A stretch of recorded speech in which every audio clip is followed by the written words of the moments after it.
इराकमध्ये इसिसच्या दहशतवाद्यांनी धुमाकूळ घातलाय। मोसूल शहर त्यांच्या ताब्यात आहे। बगदादच्या दिशेने त्यांचा रोख आहे। मात्र इराकच्या इतरही शहरात अनेक भारतीय आहेत। नोकरीनिमित्त हे भारतीय नागरिक इराकमध्ये आहेत। त्यातलेच एक असलेले अर्बिल या शहरातले सचिन सहस्त्रबुद्धे, मूळचे डोंबिवलीचे असलेले सचिन सहस्त्रबुद्धे यांच्याशी आम्ही स्काइपच्या माध्यमातून संपर्क करून तिथली परिस्थिती समजून घेतली आहे।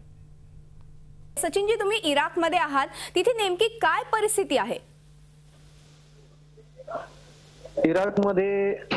इराकमधली परिस्थिती तर गंभीर आहे, बगदाद, मोसूल आणि किरकुकमध्ये। परंतु मी ज्या शहरात राहतो अर्बिल, जो कुर्दिस्तान ह्या भागामध्ये येतो, तिथली परिस्थिती शांत आहे। तिथे काही प्रॉब्लेम नाहीये आणि आम्ही आमचं नॉर्मल जे नेहमीचं आयुष्य असतं ते जगतोय। कामावरती जातोय, ऑफिसला जातोय आणि सगळं सुरळीत चालू आहे इथे।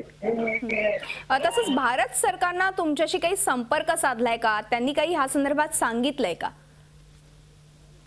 हो, ऍक्च्युअली आमच्या ऑफिसमध्ये, आमच्या कंपनीमध्ये बगदादमध्ये जी आपली भारतीय एम्बसी आहे त्यांनी आम्हाला ईमेल पाठवून आम्हाला सांगितलंय की तुम्ही काही चिंता करू नका, काही गरज वाटली तर आम्हाला फोन करा। त्यांनी आम्हाला नंबर देखील दिलेला आहे आणि बाकी इथून विमानांची उड्डाणं रेग्युलर चालू आहेत, त्यामुळे तशी काही घाबरण्याची परिस्थिती नाहीये आणि आम्ही आहोत, म्हणजे त्यांच्या एम्बसीच्या कॉन्टॅक्ट मध्ये आहोत।